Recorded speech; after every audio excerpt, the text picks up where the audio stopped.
Hello friends, welcome to my channel.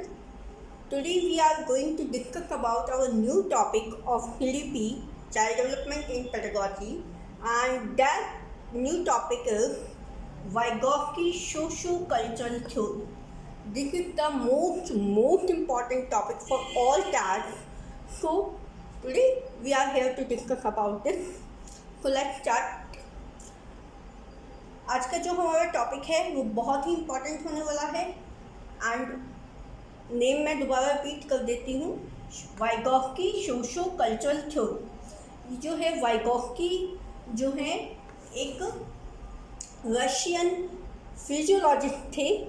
Okay, Russian physiologist थे Vygotsky. इन्होंने constructivism पे मतलब कि रचनावाद पे जो है वर्क किया है इन्होंने। तो इन्होंने एक थ्योरी दी है जो कि बहुत ही फेमस है, जो कि टैट एस्टैट कोई भी टैट से या DSSB से रिलेट करते हैं, जो भी उनको इसकी अच्छे से पहचान है, और नहीं भी होगी तो सिलेबस में हो जाएगी। That Vygotsky socio cultural theory. यहाँ के क्वेश्चन जो हैं जो पूछे जाते हैं, ठीक है। तो ये जो थ्योरी है वाइगॉस्की की, ये देखो नाम से ही पता लग रहा है दैट सोशो कल्चरल, मतलब कि दो कंसेप्ट तो यहीं के क्लियर हो रहे हैं कि सोशो पे और कल्चर पे, मतलब कि सोसाइटी पे और कल्चर पे तो बेस है ही ये। तो इसको थोड़ी डिटेल में जान लेते हैं। तो वाइगॉस्की की जो थ्योरी है वो जो है मेन 3 कंसेप्ट पे बेस थी।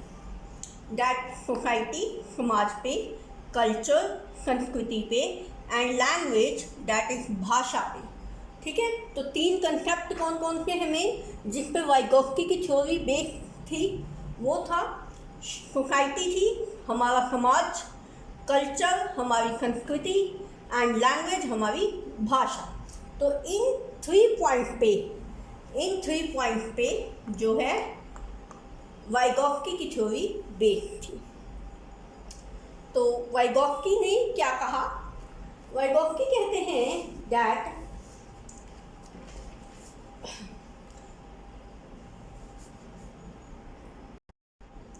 वाइगॉस्की ने कहा कि बच्चा जो है अपने समाज के, अपनी संस्कृति के सीखता है या डेवलप करता है, और जो लैंग्वेज जो है उसमें एक मीडियम बनती है, एक टूल बनती है, एक जरिया बनती है, एक सोर्स बनती है, ठीक है। तो कहाँ से सीखता है बच्चा? सोसाइटी से और कल्चर से। तो डेवलपमेंट कहाँ से हो रही है? सोसाइटी से और कल्चर से। एंड लैंग्वेज क्या है? एक टूल का काम कर रही है, एक औजार का काम कर रही है, एक सोर्स का काम कर रही है, मीडियम का काम कर रही है, ठीक है। किसके द्वारा सीखा जाता है? वो लैंग्वेज के द्वारा। बच्चा जो है अपने सोसाइटी के या कल्चर के जो भी ग्रहण करता है, जो भी सीखता है, वो जो है लैंग्वेज के द्वारा सीखता है, ठीक है। खुद भी कम्युनिकेट जो है वो इंटरेक्ट करता है, कम्युनिकेट करता है अपने जो सोसाइटी के लोग हैं, कल्चर के लोग हैं उनके, वो लैंग्वेज का यूज़ करता है। या कुछ भी वो अपना कस्टम सीख रहा है, अपना कल्चर सीख रहा है, अपनी सोसाइटी के रूल रेगुलेशन सीख रहा है, अपनी सोसाइटी के लोगों से बात कर रहा है, तो भी जो है मीडियम क्या रहेगा? लैंग्वेज। वो लैंग्वेज कोई भी हो सकती है, may be it is Hindi, may be it is English, what ever the language, but main point is that सीखेगा कहाँ से? सोसाइटी और कल्चर से, और लैंग्वेज है का मीडियम।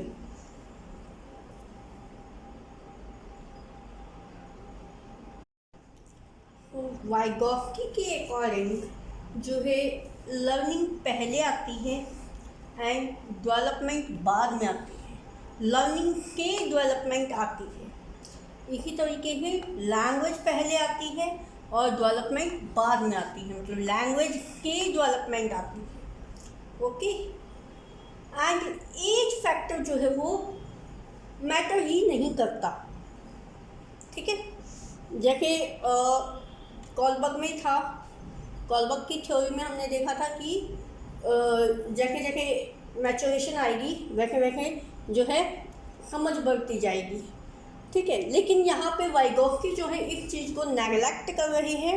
उन्होंने कहा है कि एज जो है कोई फैक्टर है ही नहीं, ठीक है। सीखने में, समझने में एज जो है वो कोई मैटर करता ही नहीं है। तो एज की तो कोई रेस्ट्रिक्शन है ही नहीं, ठीक है।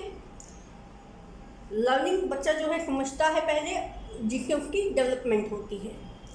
लैंग्वेज आती है पहले, उससे उसकी डेवलपमेंट होती है। So learning proceed development, language proceed development. की लैंग्वेज आएगी, बच्चा जो है समाज के लोगों के अपने से बात करने लगेगा, इंटरेक्ट करने लगेगा, अपने कल्चर को समझने लगेगा, कस्टम को समझने लगेगा, और जिससे उसको जो है समझ आती जाएगी और उसकी डेवलपमेंट होती जाएगी। तो एज इसमें कोई फैक्टर जो है नहीं प्ले करता, कोई रोल जो है वो नहीं प्ले करता है एज जो फैक्टर है वो कोई रोल प्ले नहीं करता, एज की कोई रेस्ट्रिक्शन नहीं है, ठीक है। तो सीखने की कोई उम्र नहीं है या सिखाने की कोई उम्र नहीं है अकॉर्डिंग टू वाइगॉफ्स्की, ठीक है। बच्चा जो है समझता जाएगा और डेवलप होता जाएगा। बच्चे में जो है लैंग्वेज आती जाएगी, लैंग्वेज गेन करता जाएगा और डेवलपमेंट होती चली जाएगी, क्योंकि लैंग्वेज जो है वो मीडियम है, टूल है इंटरेक्शन का। और जब उसे लैंग्वेज आ जाएगी तो वो ज़्यादा से ज़्यादा बंदों के साथ इंटरेक्ट करेगा, तो ज़्यादा से ज़्यादा उसकी समझ बढ़ेगी, ठीक है। वो समझेगा, जानेगा, सीखेगा, तो अपने आप उसमें जो है डेवलपमेंट आ जाएगी। एज जो है वो कोई फैक्टर नहीं है, ठीक है। तो ये कहा वाइगॉफ्स्की ने। तो एज को जो है इन्होंने बिल्कुल ही नेगलेक्ट कर दिया है। मैचुरेशन का इन्होंने कोई पॉइंट ही नहीं रखा है कि मैचुरेशन आएगी तब डेवलपमेंट होगी, ठीक है। तो वो वाला इन्होंने फैक्टर नहीं रखा है। और इसके बेसिस पे ही लर्निंग लैंग्वेज जो है पहले आएगी, डेवलपमेंट बाद में आएगी, और एज कोई फैक्टर नहीं है। इसके बेसिस पे उन्होंने जो है एक इंसिडेंट को जो है शेयर किया है। उनका पर्सनल जो है एक्सपीरियंस रहा है। उन्होंने अपने ही, उनके 2 बच्चे थे, तो इनके जो है 2 बच्चे थे वाइगॉफ्स्की के। उन्होंने अपने ही बच्चों को जो है ऑब्जर्व किया। जब उन्होंने अपने बच्चों को ऑब्जर्व किया और तो ये कंक्लूजन निकाला कि बच्चे जो हैं दूसरों के अनुभव के, दूसरों के एक्सपीरियंस से सीखते हैं, ठीक है। दूसरों की हेल्प के चीज़ों को समझ जाते हैं धीरे धीरे, ठीक है। मतलब उन पर कोई एक्स्ट्रा जो है हमें अटेंशन की वो नहीं होती है। बच्चे जो हैं क्या क्या अपने पेरेंट्स को, अपने फादर को देखते देखते उन्होंने क्या क्या अनुभव किए हैं उनके पेरेंट्स ने या उनके भाई बहन ने, बड़े हो या छोटे कुछ भी है, तो उनको देख देख के सीख जाते हैं। या फिर कोई और है जो उनसे ज़्यादा जानता है, ठीक है, टीचर या उनके पीयर में ही कोई ऐसा है जो ज़्यादा जानता है, या फैमिली में या नेबर में, तो उसके भी वो जो है सीख लेते हैं, ठीक है। तो उन्होंने अपने ही बच्चों को देखा है कि कैसे उनके बच्चों ने उनको देख के, मतलब अपने फादर को देख के, मतलब कि वाइगॉफ्स्की को देख के जो है सीखा है चीज़ों को, समझा है चीज़ों को, और दूसरों को देख देख के भी उन्होंने जो है सीखा है।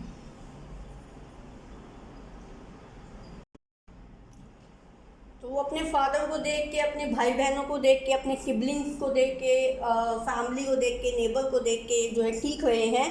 तो एज इसमें कोई फैक्टर प्ले नहीं कर, एज इसमें कोई रोल प्ले नहीं कर रही है।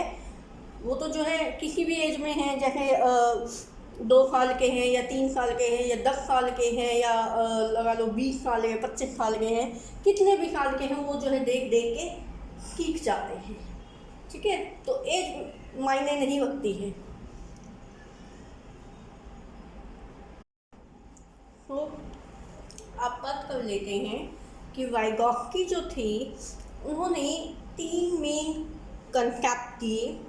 देखो सोशल, कल्चर और लैंग्वेज में तो उनकी थ्योरी बेस थी, ओके, वो तो बेसिक पॉइंट थी। वाइगॉफ्स्की की थ्योरी के बेसिक पॉइंट क्या है? सोशल, कल्चर एंड लैंग्वेज, जिन पे इनकी थ्योरी बेस है। तो वो बेस है इनकी थ्योरी का। एंड नाउ अब जो मेन कंसेप्ट उन्होंने दिए थे अपनी थ्योरी में आगे चल के, वो क्या थे? पहला है zone of proximal development, ZPD, इसको जो है ZPD के नाम से भी जानते हैं, that is zone of proximal development, मतलब कि संभावना विकास का क्षेत्र। जोन ऑफ प्रॉक्सिमल डेवलपमेंट क्या है? संभावना विकास का क्षेत्र। उसके बाद अगला आता है स्कैफोल्डिंग। स्कैफोल्डिंग है आपकी जो है टूल है, ठीक है, ये टूल है, हेल्प है, ये टेम्परेरी हेल्प, देखिए टेम्परेरी हेल्प, ठीक है, टूल, या ये कह सकते हैं कि कोई टेक्नोलॉजी हो सकती है, और प्रोसेस ऑफ हेल्प, ठीक है, हेल्प कह सकते हैं, प्रोसेस ऑफ हेल्प, टूल कह सकते हैं इसको, ठीक है, temporary help. So next, more knowledgeable other, ठीक है, MKO भी बोलते हैं इसको, MKO, सो मोर नॉलेजेबल अदर। तो अब इनको एक एक करके जो है इन कंसेप्ट को समझेंगे। पहले कंसेप्ट पे आ जाते हैं हम। तो पहला कंसेप्ट क्या है? That is zone of proximal development. तो इसमें क्या है, देखो इसको कहते हैं कि संभावित विकास का क्षेत्र है ये, कि जैसे कोई भी मतलब कोई भी काम है, हम उसको इंडिपेंडेंटली कर सकते हैं। अगर हमें थोड़ी सी हेल्प मिल जाए, अगर हमें थोड़ी सी भी हेल्प किसी की मिल जाए, तो हम जो है उस काम को इंडिपेंडेंटली कर सकते हैं। ओके, लाइक देखिए पहले जो है छोटे मोबाइल आते थे, ठीक है, टच के मोबाइल नहीं थे, तो नॉर्मल सिंपल के मोबाइल आते थे। उनको जो है कोई भी है, मान लो हमारे ग्रैंड पेरेंट्स भी हैं इवन, तो वो भी जो है अच्छे से चला लेते थे, ठीक है, थोड़ा सा सीखा और वो भी अच्छे से उसको चला पाते थे, क्योंकि उसमें इतना मतलब तामझाम नहीं होता था। लाइक तामझाम से मेरा मतलब है कि इतनी वास्ट टेक्नोलॉजी नहीं थी उसमें, ठीक है, तो नॉर्मल से उसके फंक्शन होते थे, नॉर्मल की होती थी, तो वो जो है उसको अच्छे से ऑपरेट कर लेते थे, अच्छे से चला पाते थे। बट नाउ अ डेज, आज के दिनों में क्या हो रहा है कि टच मोबाइल आ रहे हैं, ठीक है, और एक मेन बात आ गई है कि अब जो है टच के मोबाइल के साथ साथ इनमें जो है इंटरनेट की फैसिलिटी आ गई है। पहले जो है इंटरनेट की फैसिलिटी नहीं आती थी। मैंने बताया आपको कि नॉर्मल फंक्शन के बस कॉल रिसीव हो गई, कॉल डायल कॉल हो गई, कॉल रिसीव हो गई, मैसेज सेंड कर दिया, मैसेज आ गया, ठीक है, तो नॉर्मल यही के फंक्शन होते थे। बट आजकल क्या है कि WhatsApp, Facebook, Instagram and a lot of apps, ठीक है, तो बहुत सारे ऐप जो हैं अब जो है फ़ोन में आ गए हैं। तो मेरा जो है मेन टॉपिक क्या है, मेन पॉइंट क्या है कभी, कि जो है पहले के जो मोबाइल होते थे उनको जो है ओल्ड एज के पीपल भी अच्छे से हैंडल कर लेते थे। बट आजकल के जो मोबाइल आ रहे हैं, इनको जो है बच्चे तो जल्दी सीख जाते हैं, ठीक है, बच्चे जल्दी सीख जाते हैं, लेकिन जो थोड़े एज्ड पर्सन हैं उनको थोड़ा सीखने में प्रॉब्लम होती है, ठीक है। वो सीख सकते हैं, या ये कह लो कि उनको थोड़ा बहुत तो आता है। जैसे उनको पता है कि ग्रीन अगर सिग्नल आ रहा है, कॉल आई हुई है, और ग्रीन सिग्नल को अगर क्लिक करेंगे, उस पर जो है टच करेंगे तो कॉल रिसीव हो जाएगी, रेड को टच करेंगे तो कॉल जो है डिस्कनेक्ट हो जाएगी। क्योंकि जो पहले मोबाइल होते थे उन पर भी ऐसे ही ग्रीन और रेड का जो है मोबाइल का एक लोगो बना हुआ होता था, तो उनको पता है कि ग्रीन से जो है कॉल पिक हो जाती है और रेड से जो है कॉल डिस्कनेक्ट हो जाती है, ठीक है। और मैसेज का भी उनको पता होता है, मैसेज का जो सिंबल आता था वही सेम सिंबल जो है आजकल के मोबाइल में भी आता है।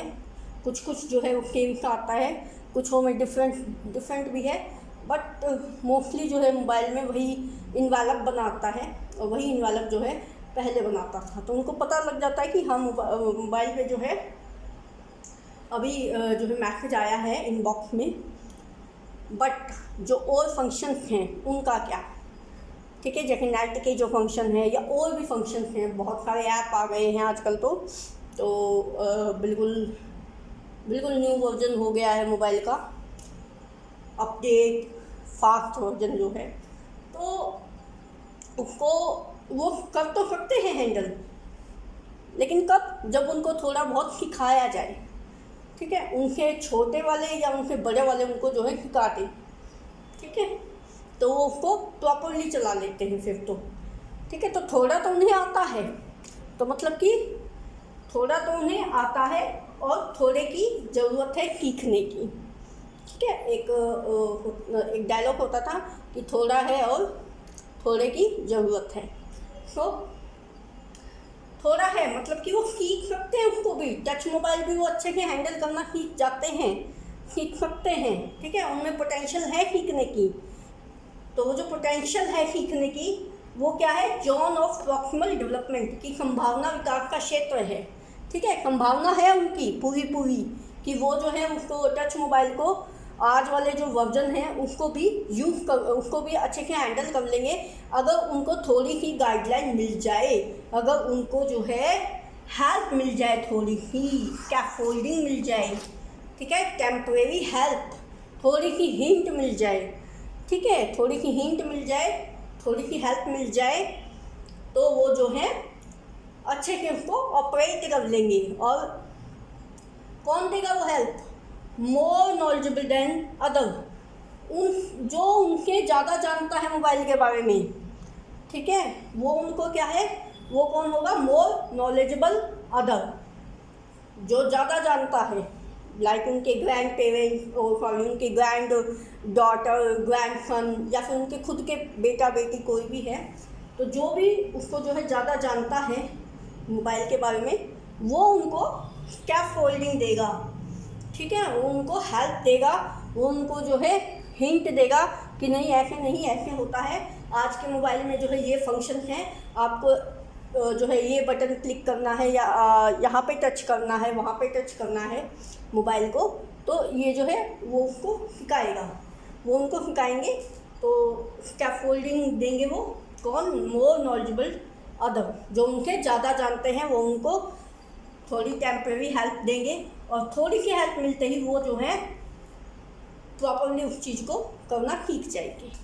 ठीक है, तो जोन ऑफ प्रॉक्सिमल डेवलपमेंट क्या हुआ कि जो ग्रैंड पेरेंट्स हैं हमारे, वो जो है उसको अच्छे से चला सकते हैं टच मोबाइल को, क्योंकि उनको थोड़ा सा पता है उसके बारे में, थोड़ा सा। ठीक है, लेकिन उनको थोड़ी सी हेल्प की ज़रूरत है, और वो हेल्प जो है क्या होगी, वो स्कैफोल्डिंग होगी। वो बस इतने ही मिलेगी उनको, इतने टाइम तक ही मिलेगी जब तक वो खुद से उसको प्रॉपरली चला नहीं पाते। जब वो खुद से चलाने लग जाएंगे प्रॉपरली, तो फिर जो है वो हेल्प उनको नहीं दी जाएगी। और वो हेल्प देता कौन है, मोर नॉलेजेबल अदर। ऐसा तो नहीं होता देखो कि ठीक है आपके ग्रैंड पेरेंट्स को अच्छे से मोबाइल चलाना आ गया है टच वाला, और फिर भी आप जो है उनको सिखाते ही रहते हैं। ऐसा नहीं होता, कभी भी नहीं होता है। जब एक बार एक बंदे को वो चीज़ आ गई, वो उसमें ट्रेंड हो गया, तो फिर उसको जो है बार बार नहीं उस चीज़ को खाया जाता है। ठीक है, तो थोड़ी देर के लिए हेल्प दी जाती है, थोड़े टाइम के लिए हेल्प दी जाती है कि इतने वो नहीं सीखते, इतने थोड़ी ही हेल्प दी जाती है। और वो हेल्प देता कौन है, जो उनके उस फील्ड में ज़्यादा जानता है। ठीक है, मोर नॉलेजेबल अदर।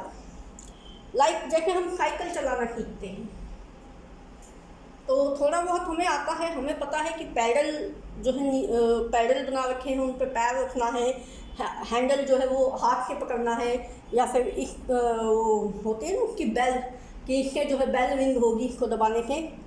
ठीक है, आगे पीछे करना हमें आता है उसको, साइकिल को, लेकिन हमें जो है मेन क्या नहीं आता, उस पर बैलेंस बनाना नहीं आता। तो हम क्या है, सीख सकते हैं, हमारा जो है जोन ऑफ प्रॉक्सिमल डेवलपमेंट है, क्योंकि हमें उसके बारे में थोड़ा बहुत पता है। ठीक है, तो हमें जो है थोड़ी सी बैलेंस बनाने में हेल्प की ज़रूरत है, मतलब कि स्कैफोल्डिंग की ज़रूरत है। ठीक है, और वो देगा कौन, वो देगा मोर नॉलेजेबल अदर। फिर चाहे वो आपके भाई बहन हों, आपके पेरेंट्स हों, आपके ग्रैंड पेरेंट्स हों, हुएवर, कोई भी हो सकता है उसमें।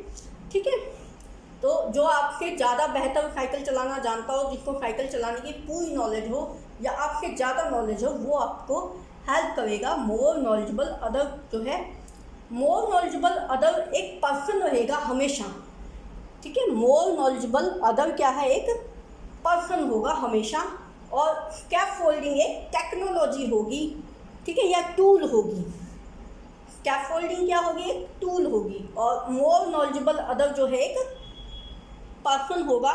और ये जोन ऑफ प्रॉक्सिमल डेवलपमेंट क्या है, देखो जोन आ गया, जोन का मतलब क्या होता है, एरिया, ठीक है। तो ये एरिया रहेगा, मतलब कि फील्ड, फील्ड मतलब साइकिल चलाने की फील्ड हो गई, रोटी बनाने की फील्ड हो गई, फ़ोन चलाने की फील्ड हो गई। तो ये वो क्षेत्र, ठीक है। आपकी पोटेंशियल इसमें काउंट होगी कि आप में थोड़ी सी पोटेंशियल है, लाइक आपको 30% साइकिल चलाने का पता है कि कैसे चलाते, कैसे इसको यूज़ करते हैं, इसके जो पार्ट्स हैं, हैंडल है, पैडल है, बेल है, तो कैसे इसको करना है।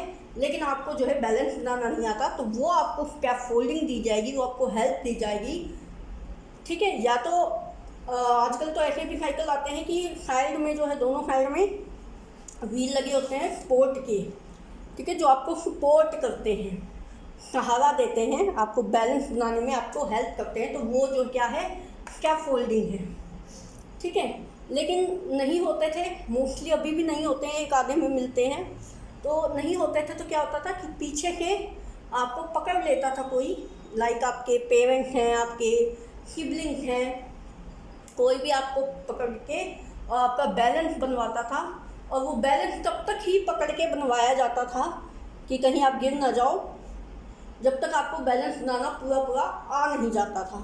लेकिन जब एक बार आपको बैलेंस बनाना आ जाता था, उसके बाद जो है वो मोर नॉलेजेबल अदर जो पर्सन होता था, वो फिर आपकी हेल्प नहीं करता था, फिर आप खुद इंडिपेंडेंटली अपने जोन में आगे बढ़ते थे, ठीक है।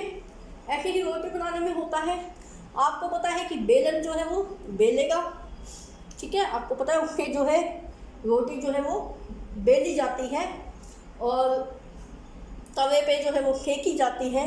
बट आपको नहीं पता कि उसको शेप कैसे देनी है या किस डायरेक्शन में बेलन घुमाना है, ठीक है। आपको नहीं पता कि उसको कितने टाइम तक जो है तवे पे रखना है, कितने टाइम में वो जो है प्रॉपर तरीके से वो सीखती है। ये जो है आपको स्कैफोल्डिंग की ज़रूरत है, ठीक है। थोड़ा सा आपको पता है उसके बारे में कि हाँ ऐसी मतलब बेलन चलेगा, बेलन से बेली जाएगी और तवे पे सिकेगी और तब आपकी रोटी बनेगी। लेकिन कितनी देर तक सिकेगी और किस डायरेक्शन में बेलन घुमाना है, उसको जो है आपको मोर नॉलेजेबल अदर जो है पर्सन जो है, आपकी मदर है, आपकी सिस्टर है, कोई भी है आपकी फैमिली से या बाहर से, वो आपको जो है गाइडलाइन देगा, वो आपको हिंट देगा कि देखो जो है 2 मिनट राउंड शेप में करो इसको, या जो है इसको तवे के ऊपर जो है 1 सेकंड तक रखना है, फिर इसको पलट देना है, फिर जो है तवा हटा के इसको जो है सेकना है, ठीक है। तो वो सारी चीज़ें आपको कोई दूसरा बंदा बताएगा जिसको जो है रोटी बनानी एकदम से परफेक्ट आती है, ठीक है, जो इस फील्ड में माहिर है। वो आपको क्या है गाइडलाइन देगा, आपकी हेल्प करेगा। कब तक? टेम्परेरी हेल्प देगा, वो पूरी उम्र नहीं आपके साथ खड़ा रहेगा, फुल लाइफ नहीं खड़ा रहेगा कि हाँ वो आपको रोज सिखा रहा है, नहीं, वो आपको तब तक टेम्परेरी हेल्प तब तक देगा, स्कैफोल्डिंग तब तक मिलेगी जब तक कि आप रोटी बनाना अच्छे से सीख नहीं जाते। जब आप सीख जाएंगे तो फिर आपसे जो स्कैफोल्डिंग हटा ली जाएगी। तो आई होप कि ये तीनों कंसेप्ट आपको क्लियर हो गए होंगे। एक और एग्जांपल से मैं आपको क्लियर कर देती हूँ इन तीनों कंसेप्ट्स को।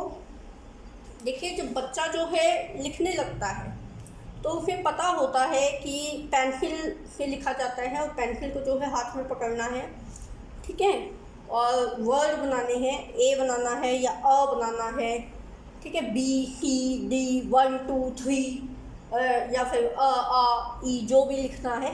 तो उसको इतना पता होता है कि पेंसिल से लिखा जाएगा, कि लिखना है पेंसिल से, कॉपी में लिखना है, और वर्डिंग की शेप ये है, लेकिन वो दे नहीं पाता, वो जो है अच्छे से शेप नहीं दे पाता है, अच्छे से पेंसिल को होल्ड नहीं कर पाता है।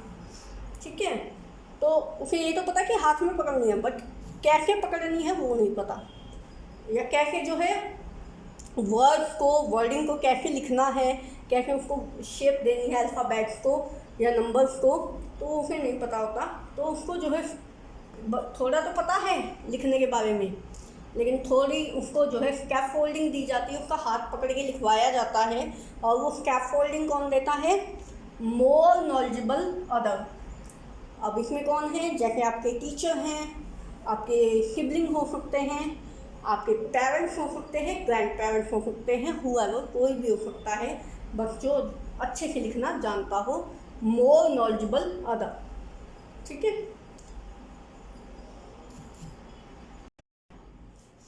अब जो है एक बार हम अपने बेसिक पॉइंट्स पे आ जाते हैं। वाइगॉफ्स्की की थ्योरी के जो बेसिक पॉइंट थे 3, सोसाइटी, कल्चर एंड लैंग्वेज, जो हमने स्टार्टिंग में डिस्कस किए थे।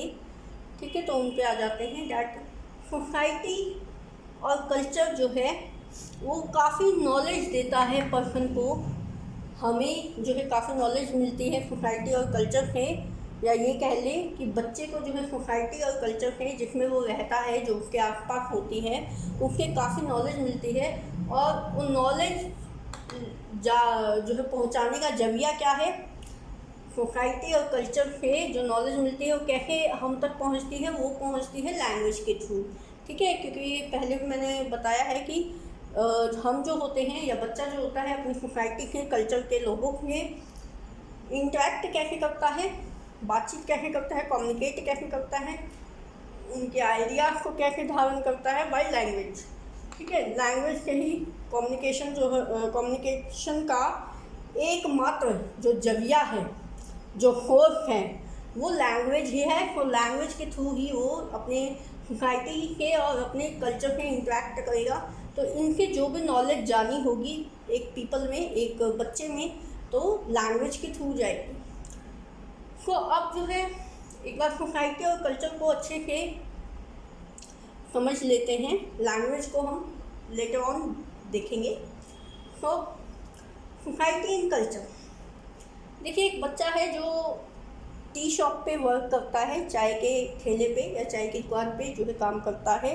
और एक है नॉर्मल फैमिली में, एक मिडिल क्लास फैमिली में एक बच्चा है जिनको जो है कोई दिक्कत इतनी नहीं है पैसे को लेके या खाने को लेके। बेसिक नीड उनकी जो है आराम से, बड़े आराम से पूरी हो जाती है फैमिली की। तो क्या होता है, देखो, अगर हम चाय वाले की दुकान पे या चाय की दुकान पे जो बच्चा है उसको कहेंगे कि भाई चाय बना दो, तो वो एक दम से, मतलब कि कोई उसको हेजिटेशन नहीं होगी, कोई उसको दिक्कत नहीं होगी, वो एकदम से चाय बनाएगा। उसको पता भी होगा कि कैसे क्या कितना लेना है, दूध कितना लेना है, या मतलब कम लेना है, ज़्यादा लेना है। ठीक है, कैसे बचत करनी है, पैसे की क्या वैल्यू है, तो उसे इन सब चीज़ों का पता होगा।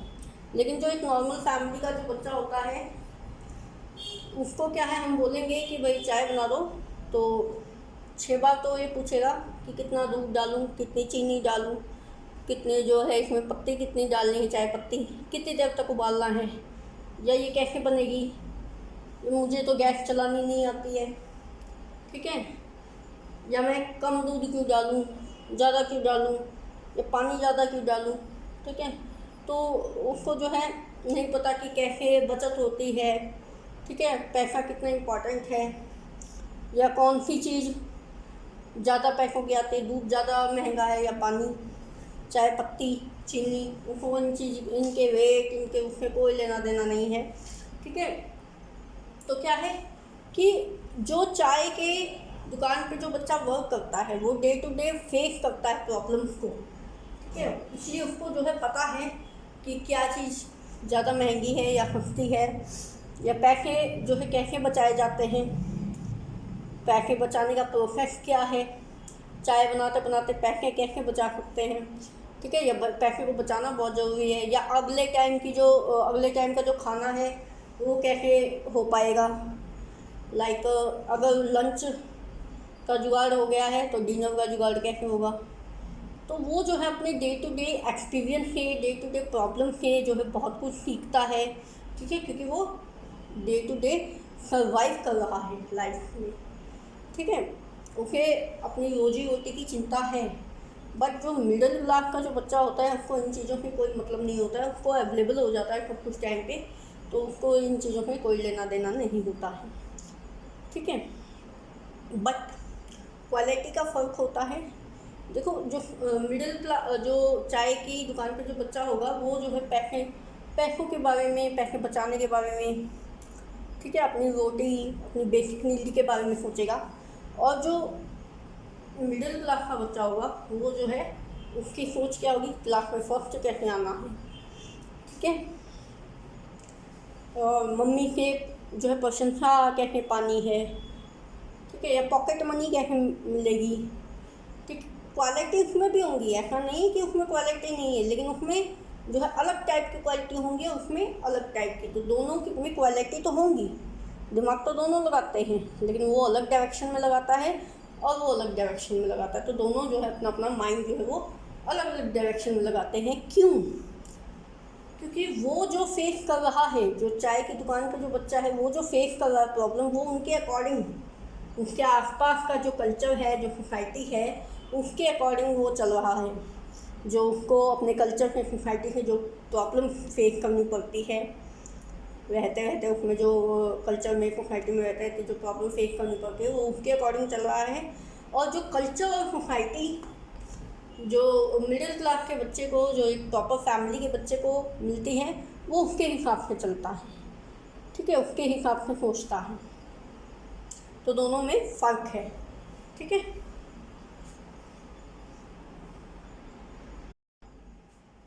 तो अब बात कर लेते हैं लैंग्वेज की, जो थर्ड बेसिक कंसेप्ट है। तो उसमें आ जाती है आपकी स्पीच, और 3 तरह की आपकी स्पीच होती है अकॉर्डिंग टू वाइगॉफ्स्की। वाइगॉफ्स्की ने जो है 3 टाइप की स्पीच बताई है। That is first social speech, जो कि 2 साल में आ जाती है। प्राइवेट स्पीच 3 साल में आ जाती है। And third is silent inner speech, जो कि लगभग कुछ 7 साल में आ जाती है, ठीक है। तो पहली स्पीच की बात करते हैं, सोशल स्पीच। सोशल स्पीच होती है जैसे बच्चा कुछ वर्ड बोलने लग जाता है, कुछ अक्षरों को जोड़ के कोई एक आधा अक्षर जो है बोलने लग जाता है, इंट्रैक्शन का थोड़ा सा मीडियम बनाता है, ठीक है। जैसे माँ बोलेगा या पा बोलेगा, ठीक है, इस तरीके से जो है एक एक दो दो वर्ण को या अल्फ़ाबेट को जोड़ के वो जो है 1 या 2 या 3, तो ऐसे वो वर्ड बोलने लग जाता है अपने जो आसपास जो उसके पीपल होते हैं उनसे जो है इंट्रैक्शन का वो एक मीडियम बना लेता है। तो वो क्या हो गई, सोशल स्पीच, ठीक है, जो कि 2 साल में आती है। उसके बाद होती है प्राइवेट स्पीच, जो कि 3 साल में आती है। इसमें क्या होता है कि बच्चा जो है खुद को गाइड करता है, या खुद को जो है डायरेक्शन देता है। कैसे? जैसे वो बच्चा जो है कुछ बना रहा है, कुछ अपना, जैसे होता है कि घर बनाते हैं बच्चे पत्थरों से या किसी भी चीज़ से, लगा लो ईंट से, या किसी छोटी मोटी चीज़ों से, लगा लो माचिस के जो खाली डिब्बी होती हैं उनसे भी बनाते हैं।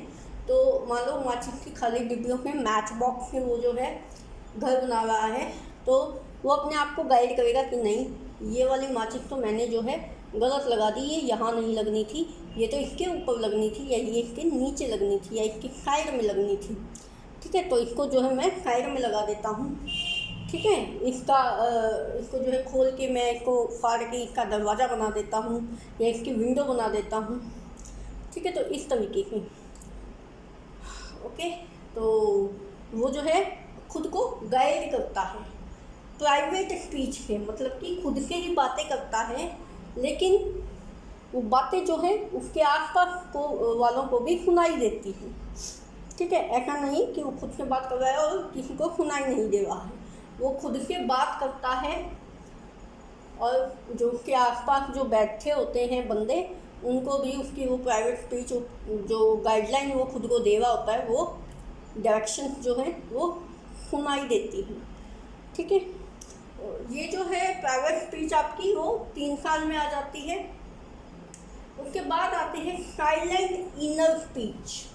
साइलेंट इनर स्पीच वो होती है जब बच्चा खुद से बातें करता है, अंदर ही अंदर करता है, मतलब कि अपने मन में ही करता है, बाहर जो है वो सुनाई नहीं देती है। उसके आसपास अगर कोई बंदा बैठा है तो वो सुनाई नहीं देगा, उसको सुनाई नहीं देगा।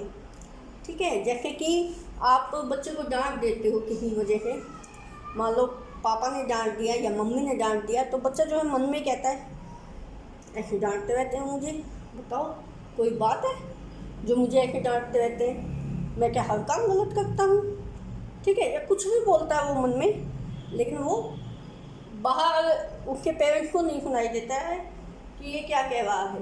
ठीक है, तो मतलब होता है ना कि मन में बुदबुदाना, तो वो मन में बोलता है, अपने अंदर ही अंदर बोलता है, लेकिन वो किसी को सुनाई नहीं देता कि वो क्या बोल रहा है।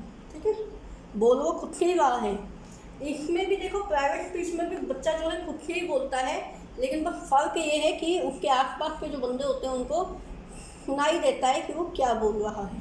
लेकिन इनर साइलेंट स्पीच में ऐसा होता है कि उसके आसपास जो बंदे हैं, जो पीपल बच्चे के आसपास हैं, उनको सुनाई नहीं देता है कि क्या बोल रहा है, वो अपने आप में ही बोलता है, मन में ही बोलता है, अपने ही अंदर अंदर बोलता है। ठीक है, और सोशल स्पीच तो वही है कि जिसके वो जो है अपने समाज के लोगों से, अपने आसपास के लोगों से बातचीत करता है। ठीक है, तो सोशल स्पीच जो है वो 2 साल में आ जाती है, प्राइवेट स्पीच जो है वो 3 में आती है, और साइलेंट इनर स्पीच जो है वो 7 साल में आ जाती है।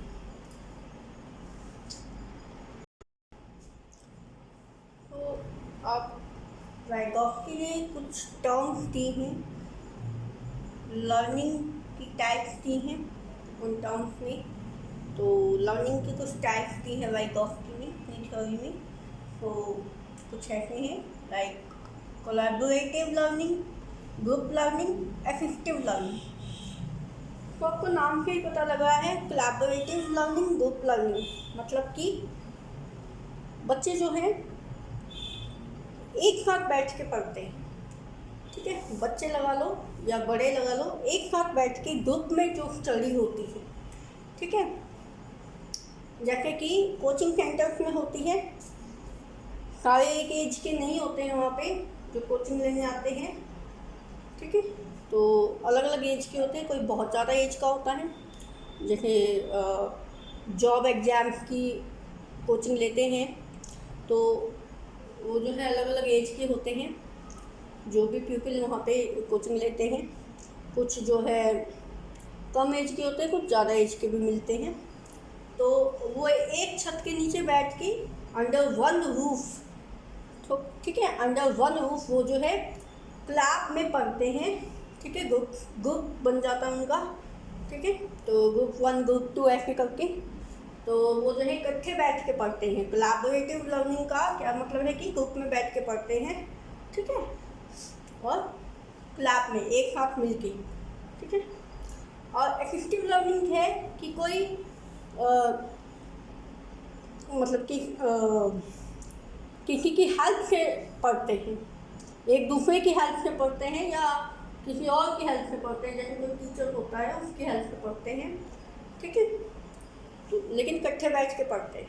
ठीक है, तो ये क्या है, लर्निंग की टाइप है। 2 टाइप और हैं, वो भी डिस्कस कर लेते हैं। तो जो बच्चे हुए हैं उनको भी डिस्कस कर लेते हैं। लर्निंग की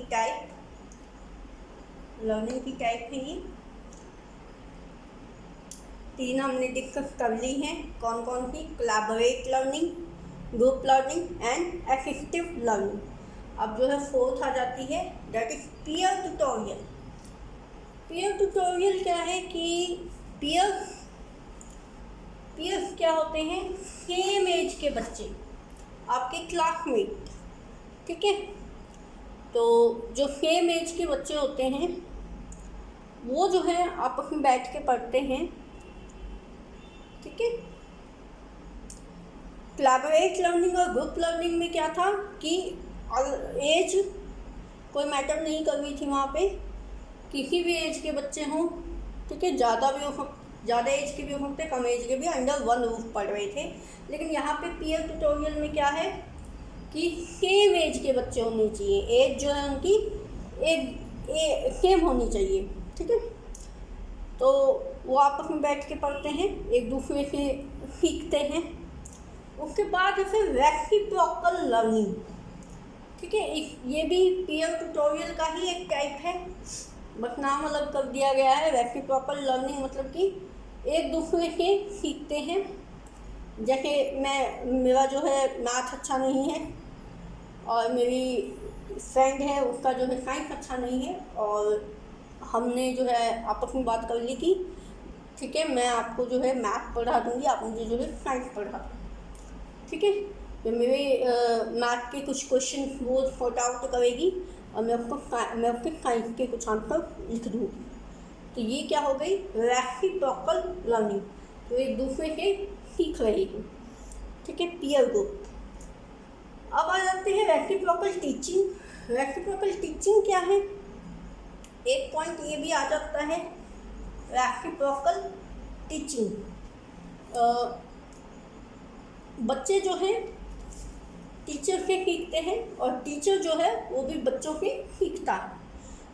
कैसे, टीचर जो है कुछ पढ़ाता है बच्चों को, तो बच्चे जो है वो तो टीचर से सीख रहे हैं, लेकिन जब उसका फीडबैक मिलता है, लाइक बच्चे जो है अपनी क्वेरीज देते हैं टीचर को, ठीक है, क्वेश्चन पूछते हैं, तो उससे क्या है टीचर को भी समझने का मौका मिलता है कि किस बच्चे में क्या एबिलिटी है, क्या कैपेबिलिटी है। तो उनकी कैपेबिलिटीज़ को, उनकी एबिलिटीज़ को जानने का टीचर को भी मौका मिलता है। तो टीचर्स भी उनके क्वेश्चंस के द्वारा जो है, उनकी क्वेरीज के द्वारा, फीडबैक के द्वारा समझती है कि कैसे पढ़ाया जाना चाहिए, किस लेवल के बच्चे हैं और उनको किस तरीके से पढ़ाया जाना चाहिए, ठीक है। ये जो है वो रेसिप्रोकल टीचिंग में आता है कि बच्चे जो है टीचर को ये समझा देते हैं कि वो किस लेवल की जो है टीचिंग चाहते हैं, ठीक है। ज़्यादा हाई लेवल के बच्चे हैं तो वो ज़्यादा हाई लेवल की क्वेरीज करेंगे, हाई लेवल का फीडबैक देंगे, तो टीचर को समझ में आ जाएगा कि इनको जो है बेसिक